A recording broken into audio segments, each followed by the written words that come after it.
Bonjour à toutes et à tous. Je commence cette vidéo, je me présente, je m'appelle Swazik, alias Lirbis, que vous pouvez me retrouver sur Thread Needles, Ravelry, Instagram et sur mon blog lirbis.blogspot.fr. Alors, pourquoi une vidéo? Sachant que j'ai déjà un blog, Instagram, tout ça.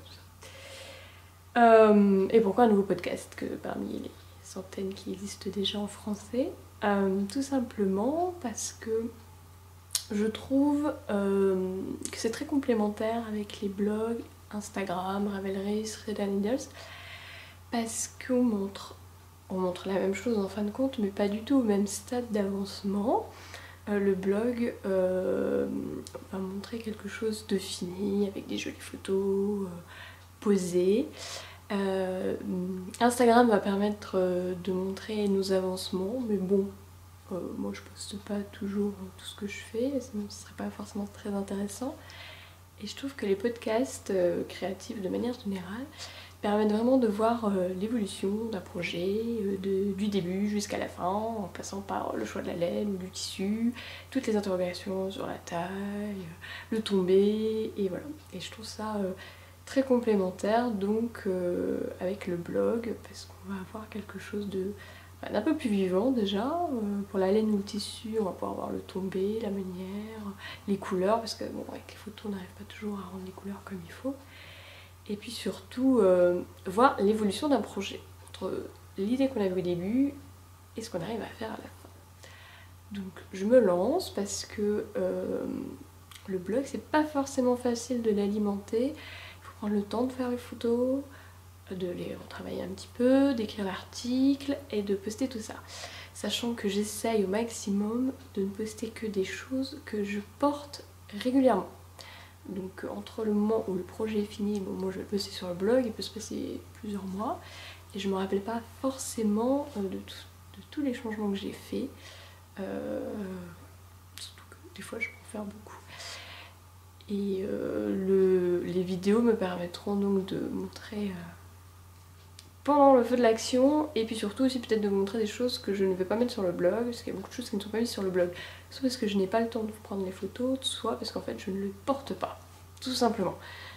Pourquoi je ne les porte pas? Parce que c'est pas la bonne couleur, c'est pas le bon modèle, ça tombe pas comme je veux, et puis le tissu ou laine ne correspondait pas du tout en fait au patron que j'ai fait.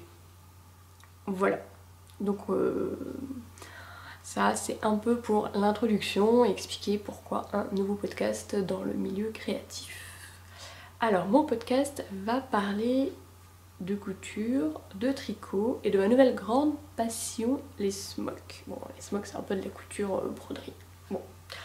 Alors, j'ai commencé par la couture, quand ma mère m'a appris à coudre. La couture, j'en faisais beaucoup avant d'avoir un enfant. Maintenant que j'en ai un et que mon temps de couture est équivalent à son temps de sieste, c'est un peu plus compliqué parce que moi j'avais besoin de grandes plages horaires pour coudre. Je n'arrive pas à coudre en 10 minutes. Surtout que maintenant, il vient appuyer sur les petits boutons de la machine à coudre pour changer mon point et tout. Et quand j'ai la surjeteuse, il essaye d'appuyer sur la pédale en même temps que moi. Donc c'est pas forcément très pratique de coudre avec lui. Et quand il dort, et bah, j'ai plein d'autres choses à faire. Donc voilà. Donc je couds un peu moins en ce moment, mais j'ai quand même des envies. Et le tricot, et bien en ce moment j'en fais beaucoup parce que je peux être sur le canapé en regardant des podcasts créatifs ou des séries, ou en faisant semblant de lire un livre à mon fils. Enfin il tourne les pages tout seul, donc c'est pratique, j'ai plus qu'à le poser sur ma jambe et je peux tricoter en même temps. Et puis le tricot, l'avantage c'est que par exemple quand je lui donne le bain, ça prend un quart d'heure, 20 minutes, j'ai le temps de faire quelques rangs et puis hop, ça passe, ça avance. Voilà. Et puis les smocks, donc j'ai découvert ça en janvier avec la grande prêtresse des smocks, Karen, qui est venue donner un cours à Lyon. Ça faisait plusieurs semaines que je lorgnais sur son compte Instagram et sur son blog et je trouve ça vraiment super chouette. Je suis un peu old school vintage pour les vêtements, surtout pour mes enfants. Donc les smocks, c'est parfait. Et voilà, donc elle a donné un cours, c'était génial, et depuis j'essaye d'en faire un peu par-ci par-là. Des smocks pour les garçons c'est un peu compliqué, on peut pas forcément en mettre beaucoup, surtout quand ils grandissent. donc pour mon fils, l'héritier, c'est mort, je pense. Il est trop grand, il a déjà un peu plus d'1 an. Mais j'ai de la chance d'être à nouveau enceinte, comme ça ne se voit peut-être pas. Et je prépare quelques petites choses pour mon deuxième bébé, qui malheureusement heureusement est un garçon, je suis ravie, mais je ne pourrais pas me lancer dans des tonnes de blouses smokées. Mais bon, je vais faire quelques petits projets, et puis j'espère que les copines autour de moi vont avoir des petites filles. Et puis en fait, je smoke pour moi aussi, en fin de compte, comme vous pouvez voir sur cette fantastique blouse que j'ai faite de mes blanches mains. Voilà à peu près de quoi ce podcast va parler. Donc on va commencer tout de suite, parce que je pense que ça prend déjà un peu de temps de vous raconter tout ça. On va commencer tout de suite par le tricot. Donc je vais faire comme tous les autres podcasts que j'ai pu voir jusqu'à présent. Les finis, les en cours, et les projets, les achats. Bon, je vais pas vous montrer de projets finis parce qu'il y en a plein. Mais bon, comme on commence un podcast, je vais vous montrer que ce qui est en cours. Et puis après, si j'arrive à continuer les autres podcasts, ce qui me paraît... on va voir, parce que je dois accoucher dans un peu moins de 2 mois. Donc on verra pour la régularité. Mais voilà, je vous montrerai les en cours de celui-ci fini. Donc je vais commencer tout de suite par mon en cours principal, qui est le pull Herbarium de Nadia Creation. Voilà, donc c'est un pull qui se tricote du bas vers le haut, bottom up, et que je réalise dans le cadre du cal du printemps, mise en place par battement de Kershawi et marmelade. Voilà, sur le groupe Ravelry pour l'amour du filet de podcast. Donc en fait ce cal est super bien tombé parce que je rêvais de tricoter un pull en fingering. En fait je me suis tricoté il y a pas longtemps le boxy de Roria Locatelli en fingering et j'ai adoré en fait. Mon point préféré en tricot c'est le point endroit, et donc avaler des kilomètres de jersey ça ne me dérange pas du tout, enfin j'adore. Donc je me mets une bonne série, un podcast, plus besoin de regarder mon tricot, je tricote, et puis bon voilà. Je déteste faire le point envers, il n'est pas très régulier, je perds énormément de temps et ça me fait mal au poignet à force. Et donc tout ce qui est gilet en jersey, j'essaye un peu d'éviter en ce moment pour faire des kilomètres de pourmousse. Donc là, de jersey, donc là il y a le devant qui est en dentelle et le dos donc qui est en jersey. Donc tricoté en rond, c'est parfait, j'adore. Voilà, donc la laine, c'est la Holst Garn Coast, donc c'est un mélange de laine et coton, coloris de Nîmes. Donc là j'arrive sur la fin de ma première pelote. C'est un fil, alors j'adore la marque Holst Garn, c'est vraiment, j'aime beaucoup la qualité de leur laine qui je trouve tient très bien à l'utilisation. Les couleurs, il y a un choix de dingue. Et puis bah, le rapport qualité-prix, il est imbattable. Voilà, là, ça va être à 4 ou 5 euros la pelote pour je ne sais plus combien de mètres. Enfin, c'est assez dingue. Mon boxy, j'ai dû utiliser 3 pelotes à peine. Et voilà, j'ai pas forcément un budget de dingue. Alors, toutes les belles laines teintes à la main que je peux voir dans tous les podcasts me font très envie. Mais moi, je peux pas mettre 20 euros dans un écheveau fois 3 ou 4 pour un pull. Voilà, c'est pas du tout dans mes moyens. Donc la Holst Garn, pour ça, elle est parfaite. C'est une belle laine, on peut trouver en plus, ils ont laine et coton, cachemire, 100%, enfin laine et cachemire, 100% laine. On peut quand même trouver une belle qualité, des couleurs assez dingues, et voilà. Donc, moi j'aime bien parce qu'elle est très fine, et j'aime bien les laines fines en fait. J'aime bien tricoter en 3,25, ça m'éclate. Donc elle est tricotée en 3,25 parce que le modèle préconise du 3, mais je tricote plus serré, et en 3,25 je suis tombée plus poil sur le bon échantillon en termes de maille. En termes de rang je pense que c'est pas le cas et qu'il va falloir que j'en fasse beaucoup plus que prévu. Voilà, donc là je vais commencer le corps. Vous pouvez un peu voir la dentelle qui est très jolie. Enfin, c'est pas une dentelle très compliquée, elle doit se faire sur 5 ou 6 mailles sur 8 rangs. Enfin sur 8 rangs on répète 2 fois le rang de dentelle. Et en fait c'est juste un décalage. On va faire le motif de dentelle sur le premier rang et ensuite on va le décaler et ensuite on va le remettre là où il était. Et donc ça fait ce petit côté alvéolé, je trouve, on va dire, qui est assez joli et très discret. Et je trouve même que non bloqué, voilà, là je vous les ai mis sur un grand fil de 1 mètre pour que vous puissiez voir ce que ça donne.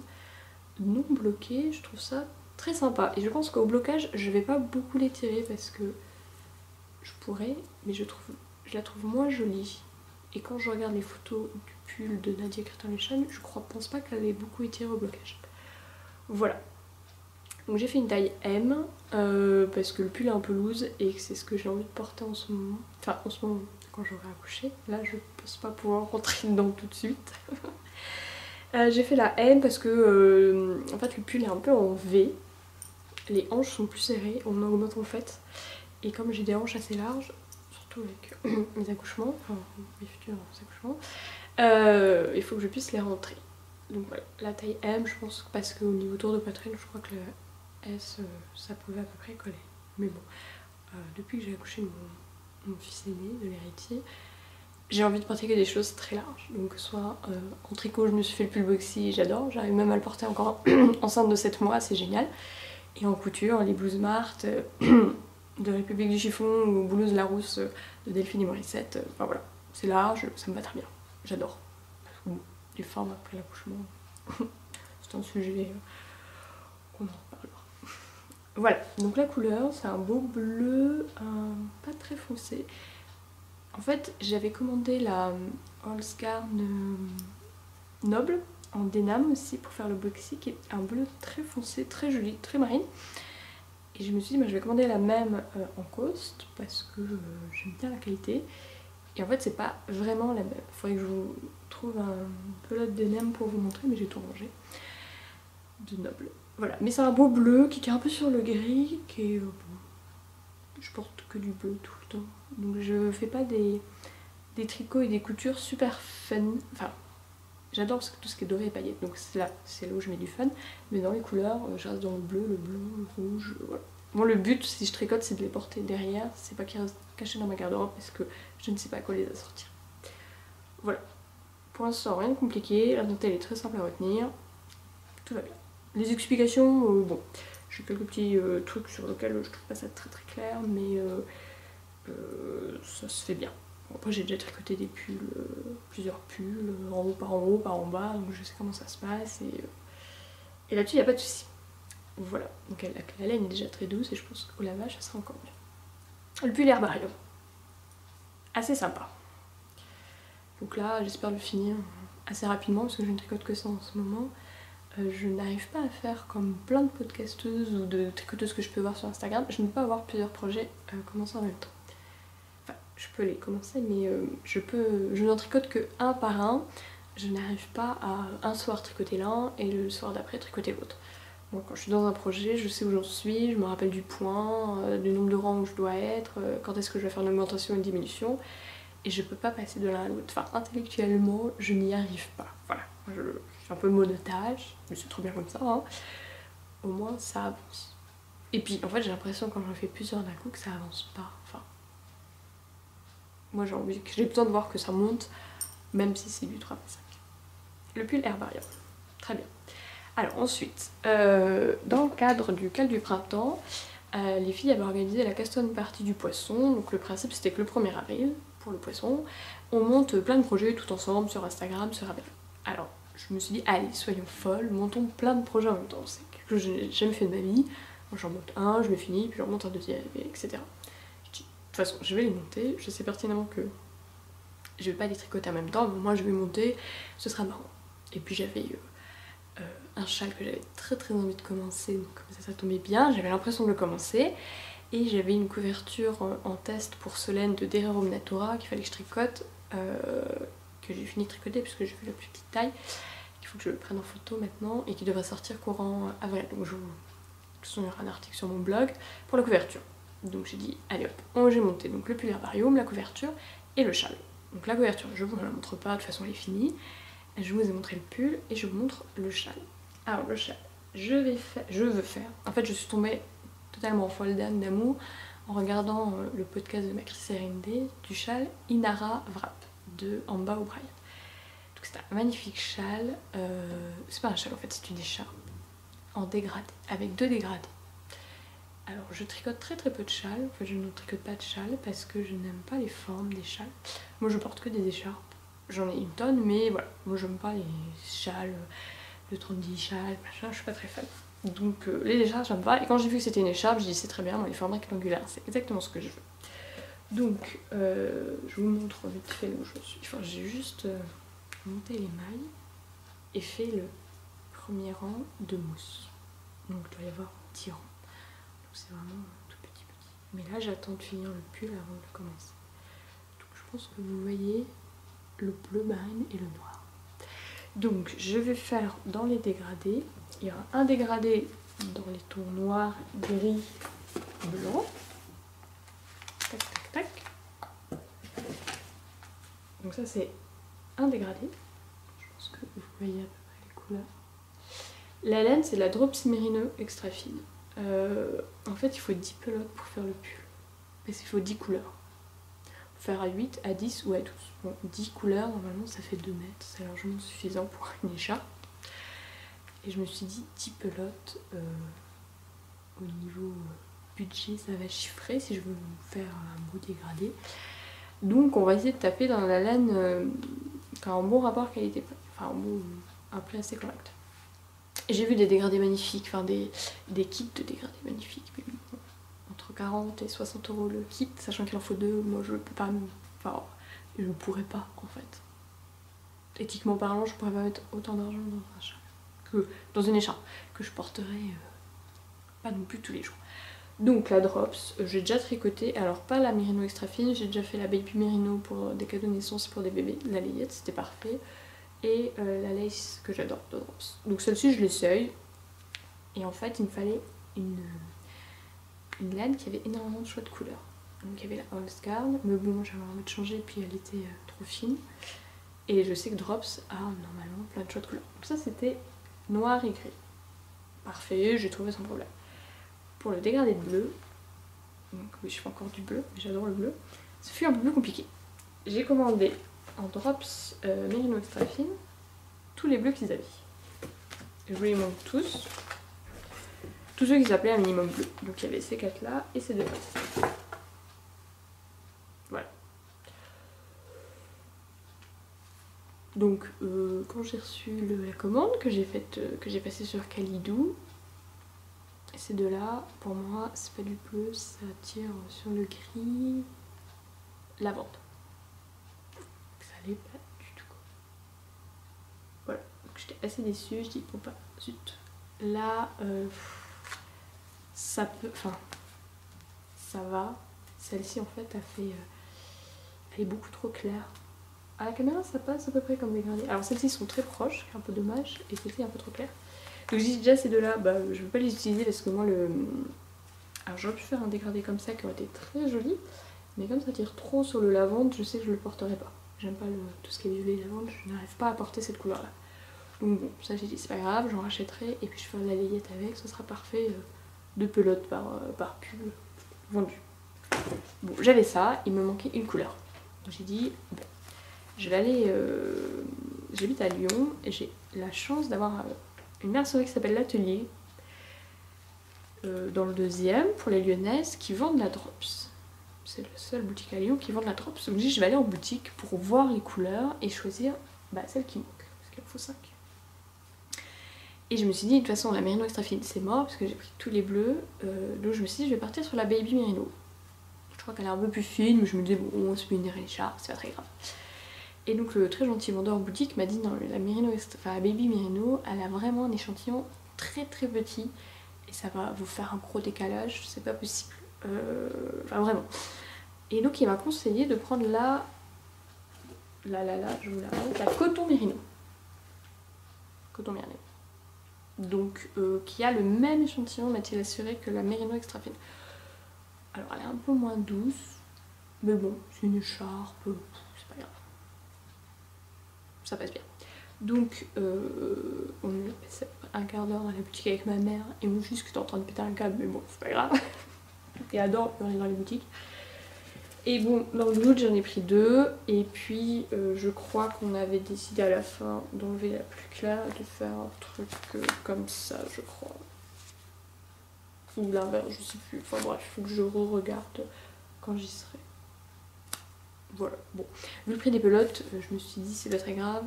Pareil, la coton Merino, si jamais je l'utilise pas, je peux en racheter puis faire un pull, la layette. Je crois qu'elle est très bien en layette aussi. Voilà. Bon. On verra quand j'y serai. Faut déjà que je finisse le pull. Et quand j'aurai fini le pull, je commencerai mon écharpe Inara. Et ça, on commence par le dégradé de noir. Ça met ce temps. Voilà. Bon, de ce que j'ai commencé, c'est pas très compliqué, c'est que du point mousse. Donc moi ça me va puisque je n'aime pas les rangs en verre. Et les explications, je pense qu'il manque quelques précisions dans les explications. Au niveau de la répétition des couleurs, c'est pas très bien expliqué. J'ai remarqué en fait sur les photos que chaque bande de couleurs était entourée de 2 rangs, vous voyez là, de la couleur de l'autre dégradé. Donc si c'est une... Alors on prend la couleur la plus foncée d'un dégradé, qu'on entoure avec la couleur la plus foncée de l'autre dégradé. Et ensuite on évolue comme ça. Mais ça c'est pas très bien expliqué, j'ai l'impression. Ou alors j'ai mal lu le patron comme je l'ai regardé très rapidement. Parce qu'il fallait juste que je monte l'Iran, le point mousse. Voilà. Juste le détail, c'est que là, normalement ils font 120 mètres de laine pour faire 120 mètres par couleur de laine. Et la Merino Extra Fine ne fait que 105 ou 110 mètres. Bon, pour 10 mètres, je me suis dit, ça me saoule de trouver une autre laine, surtout qu'elle a énormément de couleurs et qu'elle est douce et que l'échantillon normalement devrait correspondre. Je n'ai pas fait d'échantillon, hein, je fais pas d'échantillon pour une écharpe, c'est pas très grave. Donc je me suis dit, elle me paraît très large, j'aime pas les écharpes trop larges non plus, je vais enlever des motifs de dentelle. Je crois que j'ai calculé, j'en ai enlevé 2. Un peu à l'arrache en fait, donc j'ai monté moins de mailles. Et puis j'en ferai deux répétitions de moins sur la largeur. Et sachant, bon là elle est sur un tout petit fil de 40 cm je crois, parce que j'avais plus que ça. Et elle me paraît déjà bien large. Donc de toute façon j'aurais dû enlever 3 répétitions de dentelle, mais bon. On verra. Mais je pense qu'en enlevant 2 répétitions de dentelle, donc ça devrait largement suffire en termes de métrage. Voilà, donc ça, quand le pull sera fini, je me mettrai dessus et je pense que ça montera très vite. Parce que point mousse et dentelle, la dentelle c'est des sortes de chevrons, ça n'a pas l'air très compliqué. Voilà. Et donc ça c'est avec la couverture que j'ai, je peux quand même vous montrer la laine, que j'ai tricoté en Cyrano de Derivon Natura, poivre et sel. Avec la couverture. C'était tout ce que j'ai montré pour la Caston partie du poisson. Donc ça c'est mes encours. Il n'y en a pas plus. C'est très bien. Mes projets, là il y en a un peu plus par contre. La liste se rallonge de jour en jour. J'ai un vieux projet. J'ai un vieux projet, oui, que je veux faire. Donc c'est le pull Arabella qui est sorti dans un Brooklyn Tweed je crois. Vous voyez sur la photo que c'est le même style de pull que Herbarium et Boxy. Tout ça c'est un peu large, un peu loose, pas très fit et c'est très bien. Donc je vais le tricoter en double de lace de drops. Coloris, je sais plus quel coloris. Bref, bordeaux. Un très joli bordeaux. Qui a plein de petits reflets, un peu jaune, un peu violet. Je sais pas si vous verrez.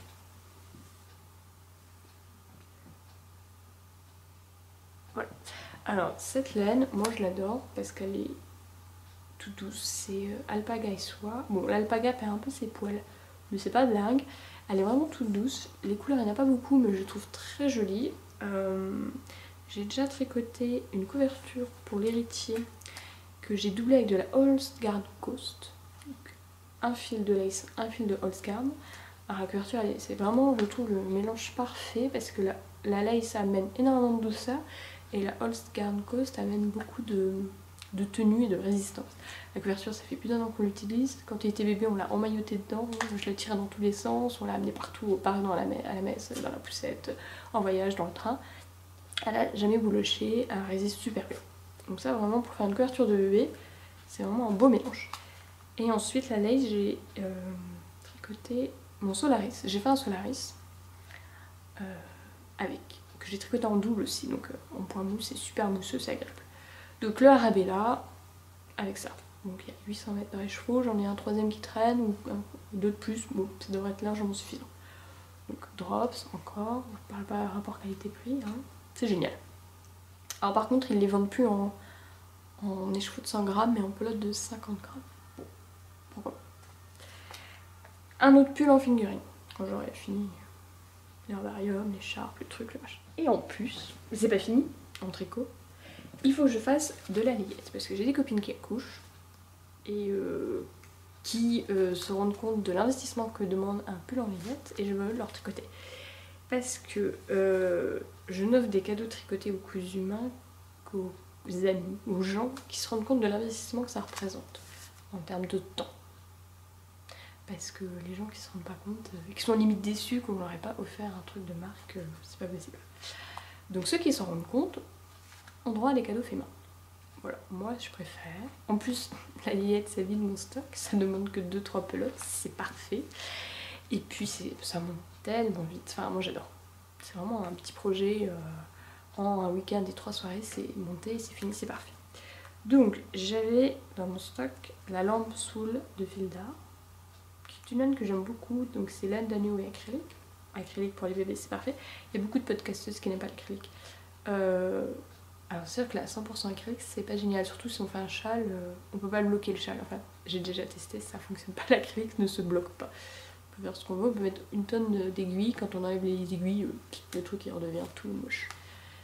Voilà, très très déçue quand j'ai tricoté mon premier châle en acrylique et que je n'ai pas pu le bloquer.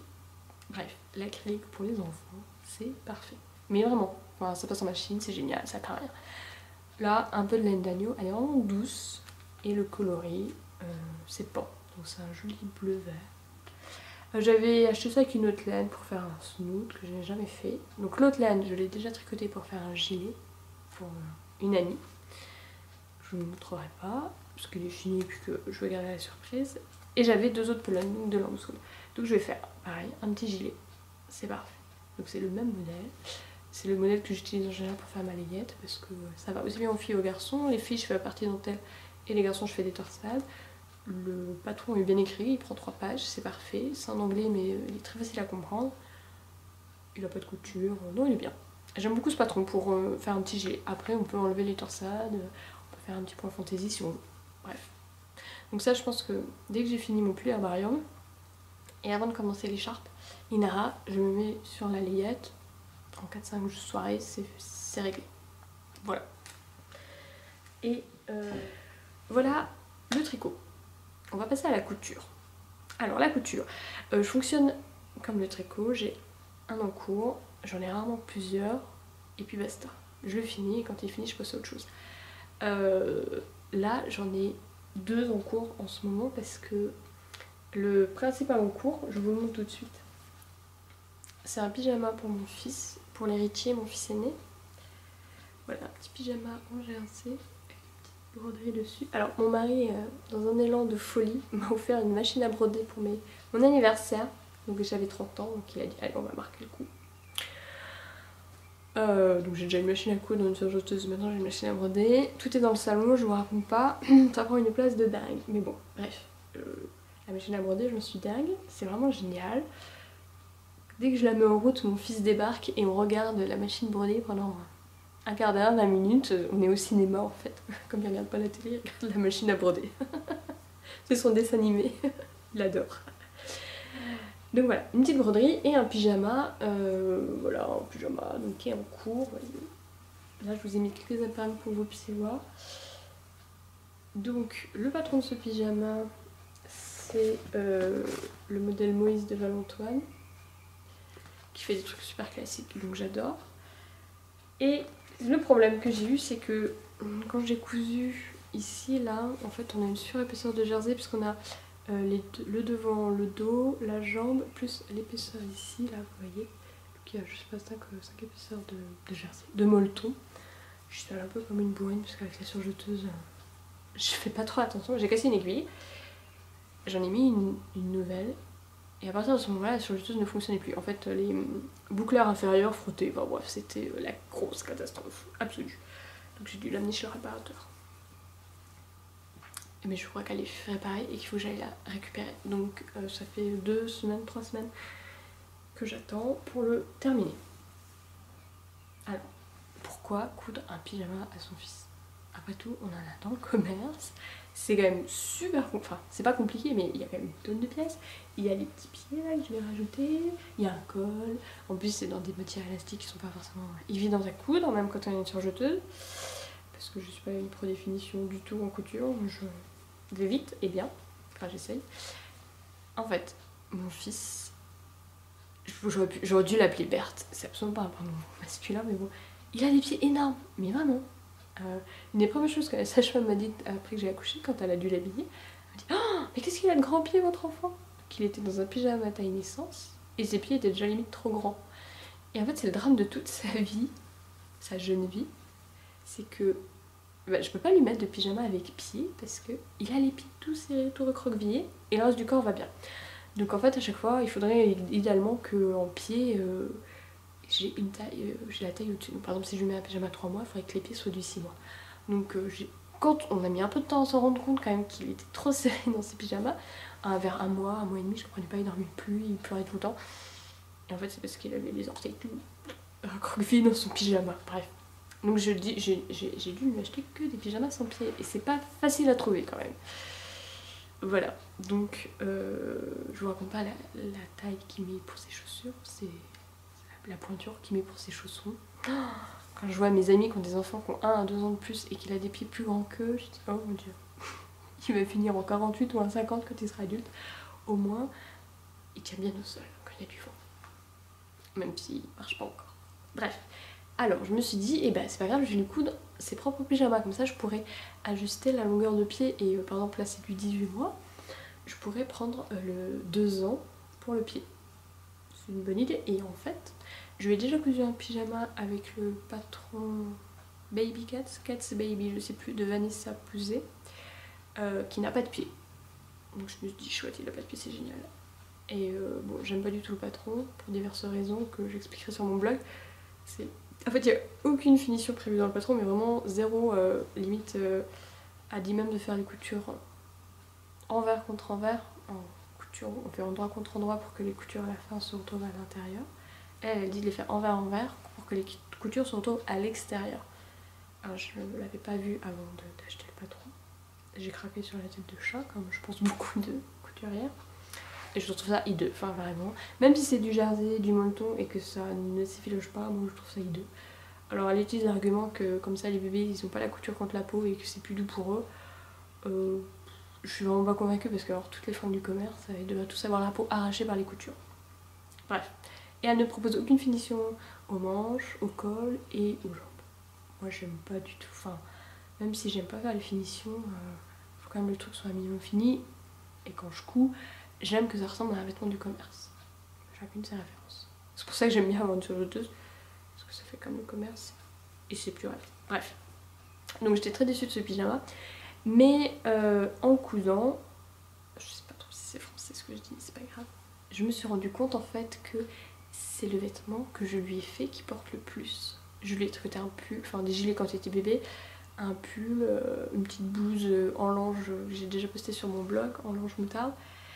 Et en fait le pyjama, il n'y en a pas beaucoup parce qu'il lui faut que des pyjamas sans pied. Et puis voilà, et puis un pyjama ça se met plus longtemps qu'une blouse ou un pull. Ça l'est moins, normalement il le met que la nuit, il bave pas dessus, il reste pas son petit pot dessus ou je ne sais quoi, bref.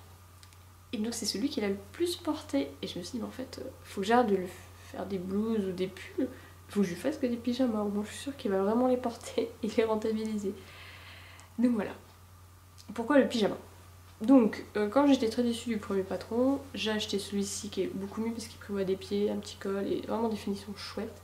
Et puis Val-Antoine, c'est une jeune marque et donc Sophie qui tient la marque est couturière et j'aime beaucoup ce qu'elle fait.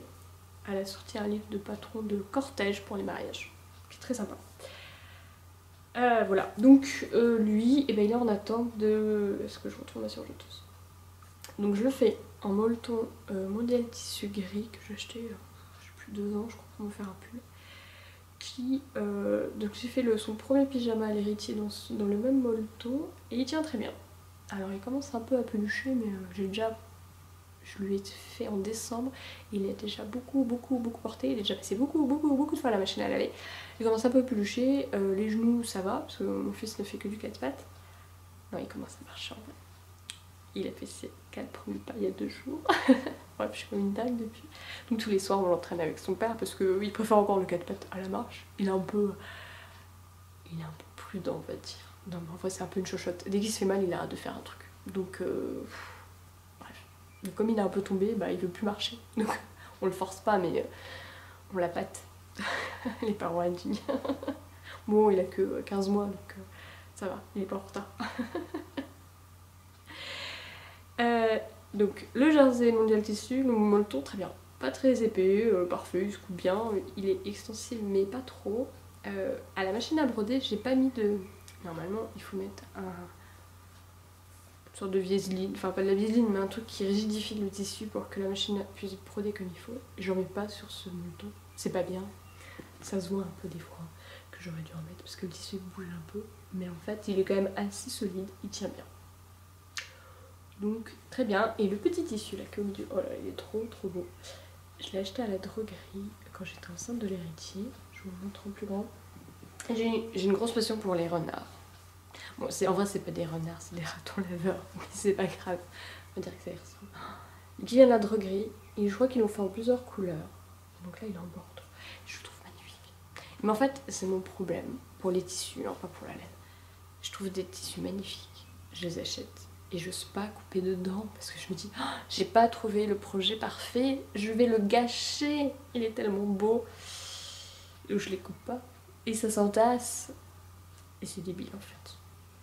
Donc la machine à broder pour ça c'est génial parce que c'est des toutes petites quantités de tissu qu'on utilise et j'ai plus peur de couper dedans. Donc là je l'ai coupé pour faire le petit nuage, je vais faire un col dedans et ce qu'elle propose dans son patron, ce qui est trop chou, faire les dessus de pied dans la couleur du col. Oh, j'adore. Donc voilà. Donc il aura les dessus de pied avec ses petits ratons laveurs, le col et le nuage. Bon après il faut que je me dépêche de le coudre parce que j'ai l'impression qu'il est en train de passer à la taille au-dessus des vêtements. Bon c'est pas grave, le petit frère le portera. Mais vu que je vais faire des pieds plus grands, si le petit frère n'a pas des pieds aussi grands, il va vraiment nager dedans. Bon voilà. Voilà. Ça, j'espère le finir rapidement parce que j'en ai marre de le voir traîner sur mon bureau et que j'ai envie qu'il le porte avant qu'il soit trop grand. C'est un peu le problème de faire des vêtements pour les bébés.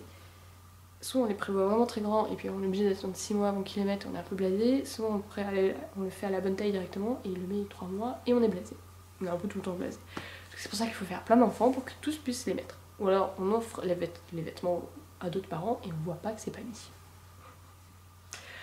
Donc ça c'est mon encours qui traîne et que je n'aime pas. Mais je crois que j'ai récupéré ma surjeteuse cet après-midi et je vais m'y remettre ce week-end. Et j'ai donc un autre encours couture. Alors j'ai essayé de coudre sans ma surjeteuse. Je me suis fait une blouse, une pancake blouse de waffle pattern. J'adore ce pattern. Mais je suis tellement habituée à coudre avec une surjeteuse que j'ai détesté coudre sans elle. Mais vraiment elle me manque, c'est catastrophique. On gagne un temps fou à couper les tissus, à surjette, on se prend pas la tête, c'est parfait. Je suis habituée avec pour mes marges de couture, tout va bien. Là, mais sans elle, j'ai voulu essayer mon point spécial surjeteuse de la machine à coudre. Ça m'a fait un truc hideux. J'ai cousu sur de la soie, ça a tout modelé. Tant que je m'en rends compte, bah, j'avais pu faire les 2 pattes de boutonnage. Donc j'ai tout le devant qui gondole, c'est super moche, mais c'est pas grave, je vais laisser comme ça. Bref. Et donc pour le reste de la blouse, j'ai dû juste faire le point zigzag de base, mais j'ai tellement peur que le tissu s'effiloche, ce qui m'est déjà arrivé. Et c'est une belle soie que j'ai trouvée aux ventes Agnès B. Et ça m'énerve rien que ça s'effiloche. Bref. Donc, je me suis dit, eh ben, les fringues, j'en coupe pas tant que j'ai pas ma surjeteuse. Il faut que j'ai un projet qui ne nécessite pas la surjeteuse. Il n'y a pas 15 000 projets en couture. Il y en a un. C'est les chaussons. Les chaussons en cuir, ça ne se surjette pas. Voilà, donc c'est génial. J'aime beaucoup coudre des chaussons. Alors je dis j'aime beaucoup, mais j'ai dû en faire 4 paires en vrai. Je trouve ça vraiment mignon. Et moi je fais partie de la team pas de chaussures rigides à mon bébé avant qu'il marche. Voilà, chacune fait comme elle veut. Moi je suis pour les chaussons en cuir très souples jusqu'à ce qu'ils aient acquis la marche de façon sûre et certaine. Bon, je me prends la tête avec ma belle-mère régulièrement sur le sujet, mais c'est pas grave. Chacun fait bien comme il veut.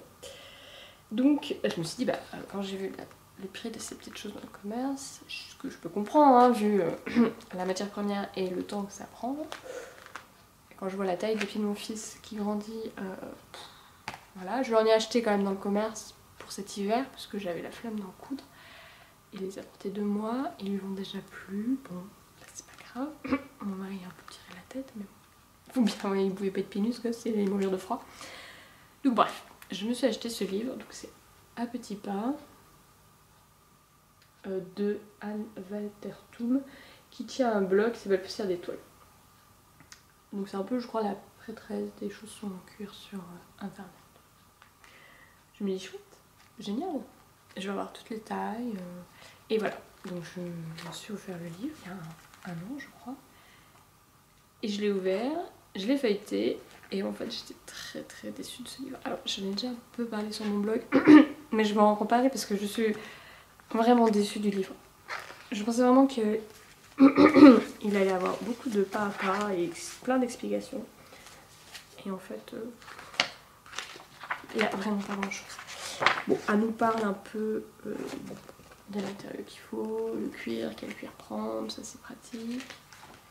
Et ensuite, les secrets de fabrication des chaussons, ça tient sur 3 pages.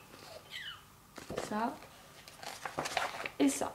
Et c'est fini. Et le reste du livre, ce n'est que des modèles qui vous expliquent comment coudre les dessins dessus. Alors, bon, je suis peut-être mauvaise langue ou pas, mais moi j'ai pas besoin d'avoir...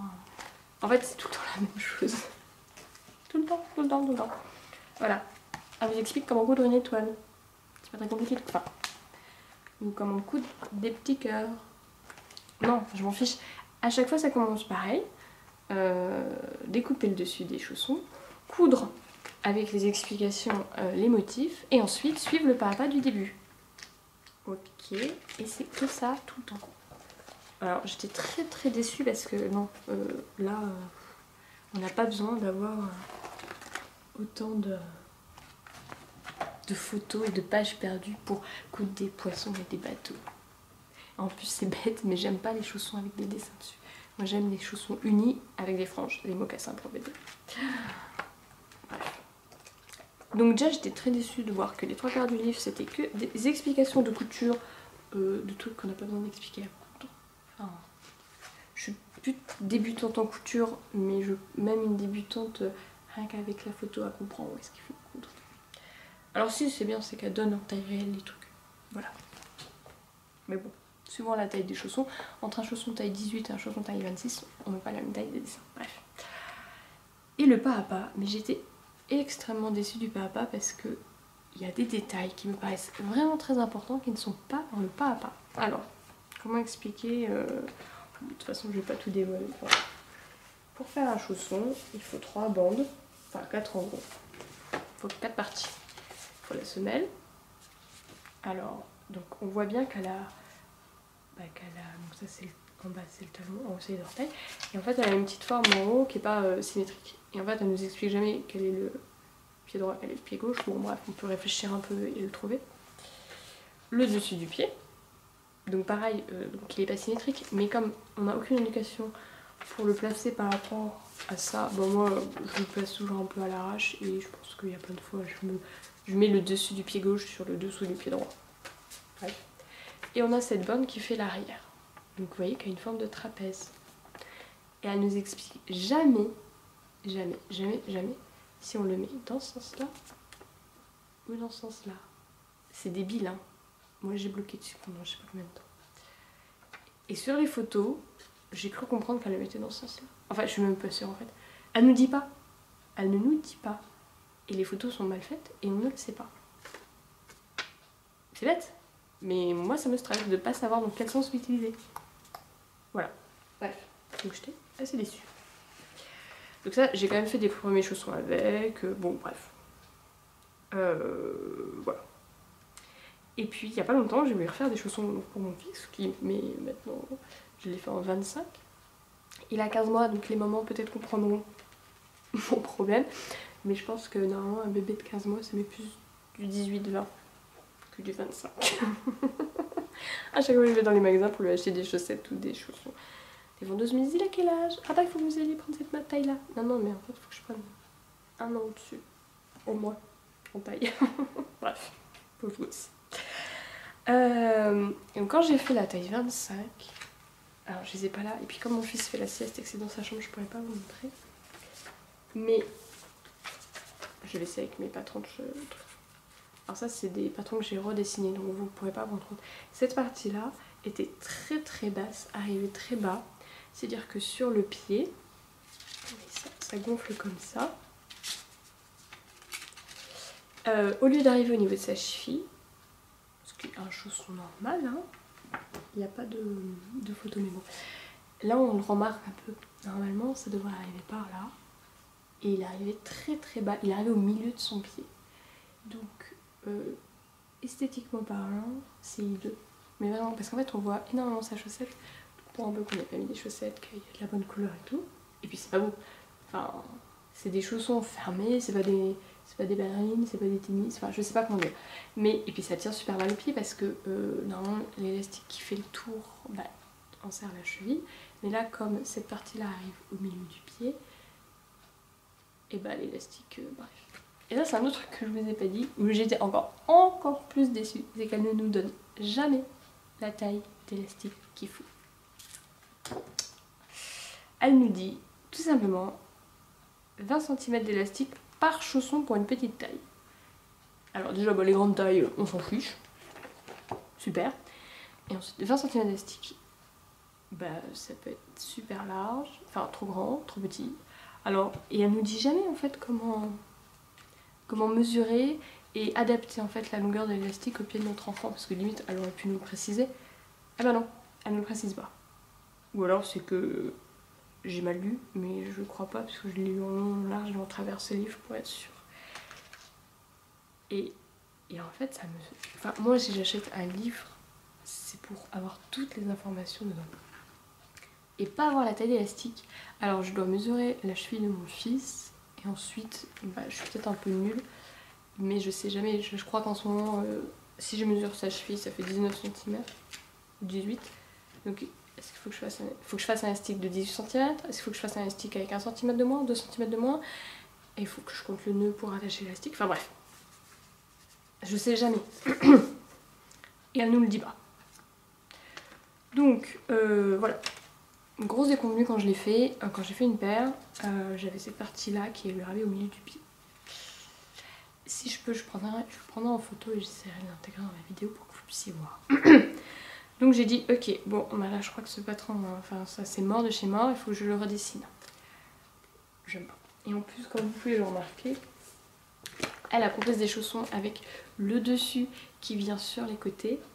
Et moi ce que je préfère c'est quand les côtés viennent sur le dessus. C'est technique hein. Mais je préfère. Donc dans un vieux simili-cuir de Mondial Tissu, j'ai tout refait. En fait j'ai tout repatronné en utilisant du simili-cuir pour tester. Donc je l'ai décousu, recousu, recoupé, machin. Et je suis arrivée à peu près à des pièces à peu près bonnes. Mais c'est pour une seule taille, donc s'il faut que je fasse une taille plus grande, enfin je recommence. C'est pas encore ça. Et je vous montre. Il ressemble à rien. Ils sont presque finis en fait. Il manque juste l'élastique et il faut que je coupe ces parties là et là pour faire les franges. Voilà. Donc comme je vous dis, les côtés viennent en fait sur le dessus. Je sais pas si on voit bien. Comme tous les mocassins en cuir à franges du commerce. Que j'adore. Mais je peux pas mettre 40 à 50 € dans une paire de chaussures. Pour un bébé qui va les porter 2 mois, je peux pas. J'y arrive pas. Je suis peut-être un peu radine, je préfère acheter de la laine ou du tissu avec, mais bon, je préfère le coup de moi-même. Parce qu'en fait, une fois que le cuir est coupé, c'est un peu long parce qu'il y a plein de pièces, en une demi-heure on a cousu une paire de chaussons. Après il y a un peu d'ajustement à voir, mais c'est super rapide en fait. Donc voilà, donc ils sont finis, j'ai plus qu'à passer l'élastique, parce qu'il faut que j'aille remesurer la cheville de mon fils. Il faut que j'en mette des petits points là, là, pour être sûr que bah, à force de tirer sur l'élastique, ça enlève pas cette partie-là. Voilà, donc c'est du cuir. C'est un des rares points positifs du livre, c'est qu'elle nous donne ses adresses pour acheter du cuir. Et moi je savais pas trop où acheter du cuir de qualité parce que j'ai testé donc avec le simili-cuir de Mondial Tissu. Donc c'est mes chaussons qui m'ont servi à patronner cela. Je lui mets, alors c'est bête, hein, j'aurais dû les prendre pour le podcast, mais elles sont dans sa chambre où il dort. Le simili-cuir tient très mal. Comme il fait du 4 pattes, c'est cette zone là en fait qui frotte tout le temps sur le sol. Et en fait le cuir s'en va du tissu dessous. Donc ça fait des grosses taches plus claires. Et puis j'ai remarqué en fait, mon fils est comme moi, sexy attitude possible, il transpire des pieds à mort. L'héritage de sa mère, il est ravi. Et en fait quand il porte ses chaussures en simili-cuir, ça ne respire pas. Et on le retrouve le soir avec des chaussettes trempées. Et je sais pas, ça doit mariner dedans, ça doit être un peu dégueu. Mais bon, là au moins je me dis, c'est du vrai cuir. J'espère que ça va respirer un peu plus et que ce sera un peu plus solide. Sachant qu'en plus il commence la marche à pied. Alors petit détail, la semelle est faite avec l'intérieur du cuir, ça glisse beaucoup moins que le dessus. Voilà. Donc ça c'est en bleu, j'ai du cuir beige parce que ces chaussons doivent être assortis à ces tenues, c'est très important chez moi. J'ai remarqué qu'une paire de chaussons bleus et une paire de chaussons beige ça va à peu près tout. Je l'ai fait en noir en simili-cuir. Bon bah c'est bien parce que ça va avec certaines de ces tenues mais le simili-cuir tient pas du tout donc je me dis est-ce que je rachète du cuir noir ou bref. Moi j'ai acheté le cuir sur conseil de cette charmante dame sur le site Manufacture. Alors c'est un site allemand, je sais pas si vous verrez, qui m'a envoyé un petit truc de post-it avec. Voilà, donc très bien, le cuir est assez épais quand même, donc il faut quand même une bonne machine à coudre parce qu'à un moment on a 3 épaisseurs. En voie rapide, et ce qui est super sympa. Alors en fait on les commande par taille. Là où j'ai commandé c'est en allemand donc j'ai pas tout compris. Je pouvais avoir A5, A4, A3. C'est des pots en fait de cuir découpés plus ou moins à taille de feuille. Donc moi j'ai pris A3 pour pouvoir faire un max de paires de chaussons dedans pour mes fils et puis des bébés de copines s'ils veulent. Et avec les frais de port, j'en ai eu donc pour 2 pots de cuir en taille A3, j'en ai eu pour 40 € avec les frais de port. Sachant que là, donc j'ai fait déjà une paire dans la bleue, je pense que j'ai même pas utilisé un quart de la peau. Donc je crois que si je peux faire 4 paires de chaussons par pot, en gros pour 40 € je peux faire 8 paires de chaussons. Par rapport à 40 € la paire dans le commerce. Quand j'ai dit ça, mon mari il était content, il a dit ouais bon d'accord je veux bien que t'achètes. Et donc ce qui est sympa en plus du petit truc qu'elle m'a donné, c'est qu'elle a mis plein de chutes de cuir de plein de couleurs différentes. Et en fait ça permet, pour ceux qui veulent, donc pas pour moi, de faire tous les petits dessins qu'on voit dessus. Parce qu'il faut des chutes de cuir ou de tissu, on peut les faire avec du tissu, voilà, pour faire tous ces genres de petits dessins là. Donc ça c'est vraiment sympa, elle c'est des chutes donc je pense que ça lui coûte pas grand chose de les rajouter dedans. Et puis bah, moi je suis contente. Donc c'est vrai que si je dois recommander du cuir, je le recommanderais chez elle parce que celle d'Allemagne c'est tout nickel. Super rapide, très correct, et puis les chutes de cuir c'est quand même chouette. Et bon, il faut que je voie à la longue avec quand mon fils les portera et les utilisera, voir si le cuir tient. Parce que là le simili-cuir j'étais quand même super déçue. Après je sais que c'est normal que le cuir patine et qu'il travaille et que là où il appuie ça va forcément s'user plus vite, mais bon, il y a quand même une vitesse d'usure normale et une pas normale. Bon, donc là c'est presque fini. Quand j'aurai fini, il faudra que je me bouge pour faire la paire belle. Donc il est trop grandi qu'elle lui soit trop petite. Mais j'ai pris une ou deux tailles au-dessus, c'est pas grave s'il flotte dedans. Voilà, mais bon, comme il va se mettre à marcher, et que mon mari adore écouter sa maman chérie, il faut sûrement que je rachète une vraie paire de chaussures. Super rigide, mais j'ai pas envie. C'est tellement mignon. Puis à chaque fois qu'on va à la messe ou qu'on se balade dans la ville, mais tout le monde craque sur ses petites chaussures à franges. Voilà. Ça c'est mes encours couture. Mes projets couture, j'en ai pas mal. Pour moi et pour mes enfants. Alors le problème pour moi c'est que comme je suis enceinte, bah, déjà je peux pas trop les porter maintenant. Alors soit je couds des vêtements spéciaux femme enceinte mais dans un mois et demi c'est fini. Je peux plus les mettre, ce qui est quand même assez dommage. Soit bah, je couds des après grossesse mais comme mon corps va forcément un peu changer.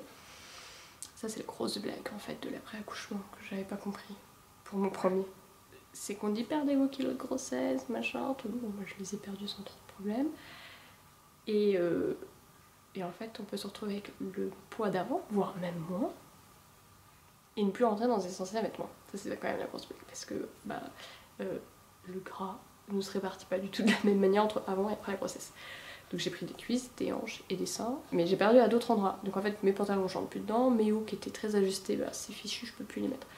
Donc à peu près tout ce que j'ai cousu et les 3/4 de ma garde-robe, je ne peux plus les porter. Donc je n'ai pas encore fait le tri. J'attends en fait là d'accoucher, de retrouver mon poids. Donc d'ici peut-être 8 mois. Parce que je ne me rends pas la pression. Je ferai le tri et je pourrai enfin savoir quel type de vêtements je peux porter. C'est pour ça que j'aime tout ce qui est très large en ce moment, très loose. Parce que je sais que je rentre dedans malgré les nouvelles formes. Donc moi je me couds un peu pour moi, mais que des trucs que je sais qui me vont de base, mais j'attends en fait cet été ou le mois de septembre pour vraiment m'y remettre.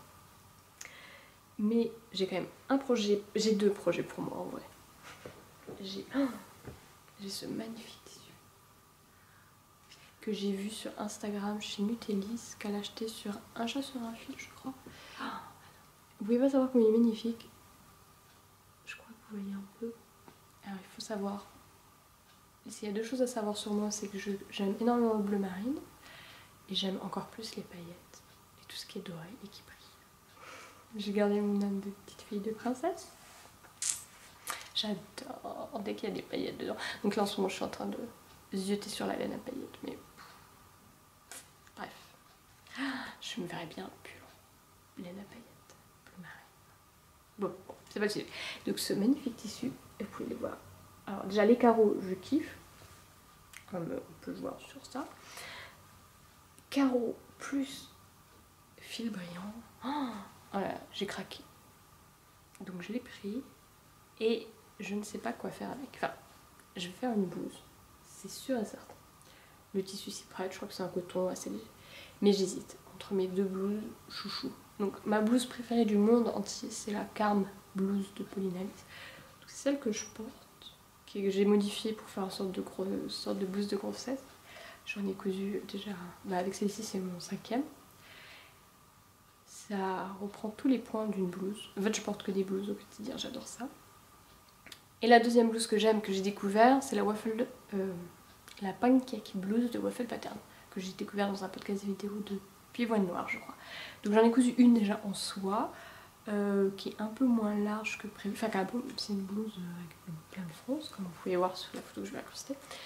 Et j'ai fait moins de fronces parce que j'avais 1 mètre de tissu. Je crois qu'il faut 2 mètres pour la coudre. Et quand je suis allée à la vente de tissu d'Agnès B, j'ai vu cette magnifique soie. Je l'ai achetée, mais c'est débile, j'en ai pris qu'un mètre. Pourquoi à 5 € le mètre, pourquoi j'en ai pas pris 2 mètres? Bref, c'est des fois, je me mettrais des claques. J'étais enceinte, c'est pour ça. Je n'ai pas de cerveau. C'est la bonne excuse. Je m'en sers très souvent de cette excuse. Donc, ce magnifique tissu, soit en Carme blouse, soit en pancake blouse. Alors, si vous avez des avis ou si vous avez d'autres blouses qui pourraient aller, je les veux bien. J'hésite. Alors, qu'est-ce que la blouse parfaite pour moi? C'est une blouse. Je suis pas très fan des chemisiers. Enfin, j'aime bien. Enfin, en fait, la pancake blouse, c'est un chemisier. Bref. Il faut qu'elle soit un peu large, mais pas trop. Donc, voilà. Qu'elle ait un col Mao. J'aime pas les blouses sans col et j'aime pas les cols de chemise. Parce que c'est trop gros à porter. Le col Mao, je trouve ça parfait. Et puis qu'elle ait un petit twist sympa. Donc une patte de boutonnage bien sûr. Donc la blouse de Polinalis, la Carme, son petit twist, c'est le plastron. Alors j'en ai cousu sans plastron, hein, tout simple. Et puis donc là avec un plastron que j'ai smooké de mes blanchements. Et puis la forme de liquette en bas. J'adore. Et la pancake blouse, je vais y arriver. Le petit twist, c'est toutes les fronces. Moi je kiffe vraiment les fronces. En plus ça peut me permettre de la smoker. Ça c'est quand même le pied. Et puis elle a proposé en plus une amélioration à sa blouse, c'est de la faire pareil avec le bas beaucoup plus bas. Le bas du dos beaucoup plus bas que le bas du devant. Pas très clair. Le devant est très, très haut chez elle, mais il faudrait que je rallonge. Mais j'aime beaucoup ces formes liquettes en bas, le col Mao, la patte de boutonnage, et puis après la longueur des manches. Celle-ci, vous pouvez voir, elle a des manches qui arrive au coude parce que j'avais plus de tissu. Là, pour faire la carme blouse, il faut 1,50 m de tissu. Bon, j'avais 1,20 m en chute, parce que c'est des chutes de tissu que j'ai récupérées. Et je voulais la smoker. Bon, on en reparlera quand on parlera smoke, mais en fait ça prend énormément de tissu de faire des smokes. Mais j'ai réussi à caser ma blouse carme dedans, ma carme blouse dedans, bref. Donc voilà, si vous avez des idées ou d'autres idées de patron, moi je pense quand même plus partir sur la blouse carme de Pauline Alice, parce que je pense que la pancake, je sais pas si le tissu supportera bien toutes les fronces. Il a l'air assez souple, mais je sais pas s'il supporterait vraiment d'être foncé. J'ai peur que ça fasse après. Oh si, en fait il est super fin. Oh, il est magnifique ce tissu. Foncé. Si, en fait il supporterait très bien les fronces de la pancake. Bon, il faut que je paye. Ou si vous avez d'autres idées. Ou si vous avez une préférence pour un des deux patrons. Voilà. Ce magnifique tissu. Donc ça, c'est un projet qu'il faut que je commence. Mais en fait, le tissu est tellement beau. J'ai tellement peur de me tromper que je n'ose pas couper dedans.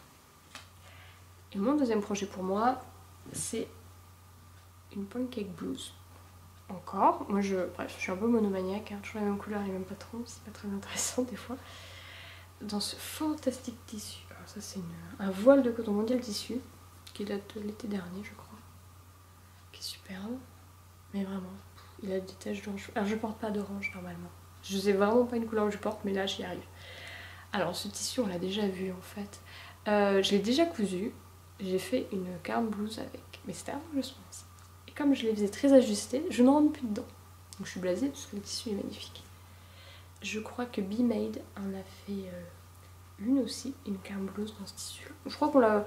J'ai vu des centaurés de Derando aussi dans ce tissu. Il est magnifique. Il m'en reste plein, j'en avais pris une tonne dans le magasin tellement il était beau. Et j'ai eu le flash, l'illumination. Donc c'est à la fois un projet couture, à la fois un projet smoke. De toute façon, les projets smoke ils sont un peu en projet couture, mais bon.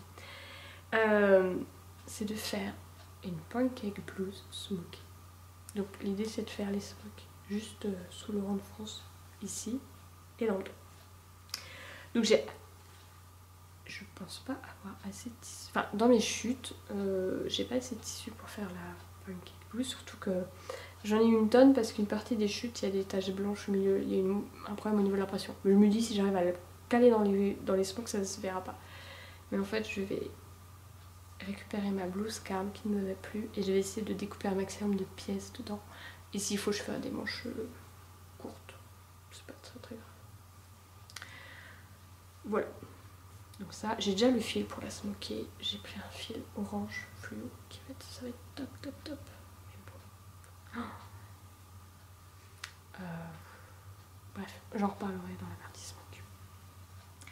Et j'ai un autre projet, un pyjama pour mon futur bébé qui va arriver, mon petit coloc chéri. En fait, avant je voulais pas du tout lui faire de trucs de naissance, ni lui faire de vêtements parce que j'en ai plein qui datent de l'héritier que j'avais cousu et tout, et puis en fait j'ai un peu craqué. Donc je lui ai déjà tricoté ce petit gilet là, qui est un kimono de Rory, le kimono pour bébé de Rory Locatelli, dans une laine absolument somptueuse, que j'ai dans mon stock depuis des années. C'est une laine à chaussettes, ça fait au moins 3 ans que je l'ai, j'ai perdu l'étiquette, je ne sais absolument pas ce que c'est. Je sais que c'est une laine de qualité, mais je sais plus du tout ni la marque, ni la composition. C'est une laine à chaussettes, donc je sais qu'il y a du nylon dedans. Après, c'est une laine qui est très très sèche au toucher. Donc je sais pas du tout ce qu'il y a. Il n'y a pas de coton parce qu'elle se dédouble pas. Mais alors les couleurs, moi j'ai craqué. On a du violet, du rouge, on a un peu de jaune, un peu de brun. Bref, sublime les couleurs. Donc j'avais commencé à tricoter en chaussettes, et puis bon, c'était l'époque où je tricotais des chaussettes, sauf que je me suis rendu compte que je ne porte pas de chaussettes au quotidien. Je suis tout le temps en ballerine et en mocassin, même l'hiver. Surtout maintenant que je suis mère au foyer, quand il fait trop froid, je sors pas. C'est des avantages. Voilà. Et j'ai eu le flash l'autre jour, il y a un mois, quand je l'ai tricoté, je me suis dit, oh là là, mais cette laine, en petit pull gilet de naissance, elle serait magnifique. Bon, alors, la couleur peut faire un peu fille, mais soit. En fait, j'ai eu le flash quand j'ai regardé un podcast de filles d'hiver qui faisait une paire de chaussettes dans une laine qui changeait beaucoup de couleurs comme la mienne. Et en fait, elle avait juste fait des mailles glissées. Et ça mettait vachement bien en valeur la laine. Parce que le problème de cette laine, c'est qu'il faut trouver un point qui la mette en valeur. Donc je me suis dit, eh ben, je vais faire un petit kimono tout en point mousse, comme ça je vais pas dans l'envers, c'est pratique, avec des mailles glissées. Donc c'est ce qu'on voit là. J'en ai pas fait beaucoup, j'aurais peut-être dû en faire un peu plus. Vous voyez, ça aurait été peut-être plus joli, un peu plus resserré. Dans le dos, il y a 3 rangées. Bon, bref, c'est pas très grave. Voilà, et je me suis dit, pour aller avec ce petit gilet qui est splendide et magnifique, et ben je vais lui faire un pyjama de naissance bleu marine, comme ça fera mec. Moi je suis pour le genre. Je vais me faire allumer par tout le monde en disant ça. J'aime les garçons en bleu et les filles en rose. Après je suis une fille, je porte que du bleu. Et je pense que si un jour j'ai une fille, elle portera énormément de bleu aussi. Mais bon, bref. Donc j'avais déjà le molleton que j'ai acheté à la vente Agnès B. Quand je l'ai vu, j'ai tout de suite su que j'allais faire des pyjamas pour mes enfants dedans. Et peut-être, si j'en ai assez, un pull pour moi. Un molleton bleu marine. C'est super original donc ce podcast. Voilà. Pas très extensible, assez épais par contre. J'ai peur qu'il ait un peu chaud avec. Mais bon, les bébés, ça a besoin d'avoir chaud. J'en ai pris 2 mètres parce que je voulais faire 2 pyjamas dedans. Mais même, c'est même 10 fois trop. Pourquoi j'ai pris 2 mètres de celui-là et un seul mètre de la soie, c'est débile. Voilà, il est un peu texturé, je sais pas si vous allez arriver à voir. Voilà. Donc je veux faire un pyjama. Donc le modèle Moïse de Valentoine. Ça va le faire. Faut voir où je me dépêche. Voilà. Mais j'ai besoin de ma surjeteuse. Et l'idée que j'avais, c'était de faire une... Enfin, ça va pas être juste sublime. Il va pas être magnifique mon bébé là-dedans. De toute façon, il sera beau puisqu'il ressemblera à sa mère. Et à son père. Bref. Je trouve que ça va super bien ensemble. C'est pour ça que je les ai mis ensemble. Et donc je me disais, il faut que je trouve un tissu qui rappelle ces couleurs-là. Pour la broderie sur le devant, le col et les dessus de pied. Alors au début, j'étais partie sur celui-ci. Mais en fait, c'est pas le même. C'est pour ça, en fait, je l'ai sorti pour aller, pour regarder. Et ensuite, je me suis rendu compte qu'il allait très bien sur le molleton gris pour le grand frère. Et en fait, ça va. Bah, comme si ça ressemble, mais que c'est pas exactement la même couleur, bah, je trouve pas ça super joli. Donc il faut que je trouve un tissu. Soit dans mes chutes, mais je crois que j'ai pas vraiment de chute de cette couleur là, parce que c'est pas des couleurs que je porte, soit il faudrait que j'en achète. Désolée, mon cher mari. J'ai encore des tissus achetés, mais l'avantage c'est qu'il me donnera 50 cm, même pas. Donc voilà, donc ça sera la tenue de naissance de mon fils si j'arrive à la finir. Dessus il aura ça, c'est un petit pyjama blanc, si j'ai pas le temps de coudre son pyjama, ce sera parfait. Il me reste un tout petit peu de laine, je sais pas quoi en faire. J'ai peur que des chaussons ça lui aille, enfin que ça soit trop petit pour faire des chaussons. Puis elle est tellement belle. Ça, c'est des projets couture. Alors je vais juste finir rapidement, parce que je sais pas depuis combien de temps je tourne et mon fils se réveille. Donc il va bientôt hurler à la mort. Pour parler smock. Donc je vous ai parlé rapidement de celle-ci que je dois beaucoup de temps sur Pinterest pour trouver des idées de smock. Des points et puis tout ça. Et j'ai vu une gigoteuse smockée. Et je dis oh là là, c'est trop beau. Donc les gigoteuses, c'est les sortes de sacs de couchage qu'on met pour les bébés. Quand ils sont tout petits, qu'ils peuvent pas avoir de couverture sur eux parce qu'ils bougent trop et puis que la couverture tomberait ou alors elle se mettrait sur leur visage. On leur met des gigoteuses, donc c'est un sac de couchage avec des bretelles là. J'ai mis mon petit bébé chéri là qui va arriver. J'ai pas de gigoteuse pour l'été parce que comme son frère est né en janvier, j'ai que des gigoteuses très chaudes. Et je me suis dit je vais lui faire une gigoteuse moi-même, smockée. Parce que pour les garçons, c'est pas grave une gigoteuse. Alors que bon, une petite blouse smockée pour un garçon, ça le fait pas trop. Bref. Donc j'avais ce tissu dans mon stock. Spécial quasi dit à mon mari. J'utilise mon stock de tissu. Qui est un voile de coton mondial tissu que je trouve magnifique. J'en ai en d'autres couleurs. Je fais des blouses et puis des trucs comme ça. Bref. Très beau, très léger. Que je vais doubler en bleu marine derrière pour avoir des belles finitions. Et puis voilà. Donc j'ai smocké. Alors au début j'ai smocké en bleu marine et en noir et ça ne se voyait absolument pas ce que j'avais smocké. Et donc j'ai trouvé un sort de fil très brillant bleu qui à la lumière du jour, je sais pas si vous le verrez bien, rend plutôt pas mal. Donc moi je vais faire une gigoteuse avec la fermeture éclair au milieu. Parce qu'il y en a sur le côté mais j'ai jamais compris comment on pouvait monter ça avec une doublure. Et donc il aura, si je ne dis pas de bêtises, ça ira comme ça. Il aura hop, ça de chaque côté. Et puis après bon après c'est le reste de la gigoteuse quoi. rien d'exceptionnel. Donc j'ai smoké ça, ça m'a pris un peu de temps parce que en fait ce qui est le plus long c'est de créer les fronces et après la broderie ça va vite. Et puis l'avantage c'est comme le tricot en fait, c'est que ça peut se faire en 5 minutes. On peut faire quelques points et puis le poser. Donc c'est vrai quand je dois m'occuper de mon fils parce qu'il joue énormément avec mes pelotes de laine, il adore. Il la prend puis il frotte tout avec, il est trop drôle. Ou alors il la lance, ça c'est moins drôle. Au moins les smokes, j'ai juste un petit fil sur mon aiguille et puis il peut pas jouer avec. Donc là il faut que je la couse. Et j'ai l'étape de fermeture éclair, j'aime pas mettre les fermetures éclair. C'est pour ça que j'attends un peu. Puis j'ai pas de surjeteuse, donc de toute façon je peux pas la coudre. Quand je vais récupérer ma surjeteuse, j'ai intérêt à activer le move parce que dans moins de 2 mois Coco débarque, je suis pas sûre que j'ai tout fini. Donc ça c'est mes smokes, enfin finis en cours. Et les prochains, donc ce sera ça pour moi. Et en fait j'ai des pour des bébés de copines, j'aimerais faire des choses. C'est des garçons et j'aimerais tenter la barboteuse de smoker. Juste une petite bande là. Ton sur ton, c'est magnifique. Bref, les smokes. Les smokes c'est génial. J'ai smoké ça aussi, il faut que je le prenne en photo et que je le mette sur mon blog. J'adore les smokes, c'est fantastique. Voilà, et bah écoutez, je ne sais pas du tout depuis combien de temps je parle. Je sais pas du tout ce que ça va donner en termes de son, d'image, de tout ça. On va voir. Je vais essayer de faire un petit montage, de vous incruster plein de photos de tous les modèles que je vous ai montrés. Parce qu'en fait j'ai un peu rien dit en termes de modèles, laine et tissu. Et voilà, moi ça m'a beaucoup plu de papoter pendant 1 heure face à ma caméra. C'est une expérience qu'il fallait tenter au moins une fois dans sa vie, que j'ai tenté. Et voilà, donc je vais essayer de monter tout ça, et puis si j'ai le courage, je la poste. Je crois que tout le monde a dit ça dans son premier podcast, je continue la tradition. Si vous le voyez, c'est que j'ai le courage. Je pense que toutes les podcasteuses ont dit cette phrase-là au moins une fois dans leur vie. Voilà, et bah écoutez, on verra si je reproduis le même exercice. Et sinon, bah, je vous souhaite une bonne journée, une bonne soirée, un bon week-end, enfin bref. Tout ce que vous voulez. Tricotez bien, cousez bien, smokez bien. Et puis, à bientôt. Au revoir.